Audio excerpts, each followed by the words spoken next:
South Africa దేశంలో ఒక నల్ల జాతీయుడిగా ఒక స్వార్థపూరితమైనటువంటి లాయర్ వృత్తిని చేపట్టడానికి వెళ్ళి మోహన్ దాస్ కరమ్చంద్ గాంధీ అనే వ్యక్తి మెడపెట్టుకొని రైల్వే కంపార్ట్మెంట్ మెడలోంచి కంపార్ట్మెంట్ నుంచి మెడపెట్టుకొని తోస్తే ఎక్కడ పడ్డారో కట్టి చెప్పాలి. ఎక్కడ పడ్డారో రైల్వే ప్లాట్ఫామ్ మీద పడ్డారు. ఎక్కడ పడ్డారో నెట్టవై పెట్టినటువంటి మోహన్ దాస్ కరమ్చంద్ గాంధీ ఆ స్థితి నుంచి అయ్యో దేశంలో ఒక నల్ల జాతీయుడిగా నేను గుర్తింపబడి ఇక్కడ నేను అగౌరవానికి గురవుతున్నానే, నా దేశంలో ఎంతమంది భారతీయులు వాడు బతుకున్న దేశంలోనే వాడు బానిసంగా బతుకుతున్నారో అనేటువంటి ఒక లక్ష్యంతో వచ్చి లక్ష్యం కోసం బతికాడు. కాబట్టి మోహన్ దాస్ కరమ్చంద్ గాంధీ అనేటువంటి పేరు ముందు మహాత్మా వచ్చింది.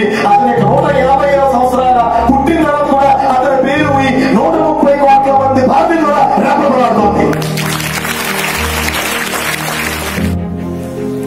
ఒక పంచ మీద కనీసం ఏమీ లేకుండా ఆ స్థితి హిమాచలం కన్యాకుమారి వరకు అభినవ శంకరాచార్యులు తిరిగిసాడు. ఇది కావాలనుకోలేదు. కాబట్టి భారతదేశానికి స్వాతంత్రం వచ్చిన ప్రధానమంత్రి అవ్వకుండా ఒక కేవలం నిజమైన స్వతంత్ర యోధుడిగా మిగిలిపోయాడు.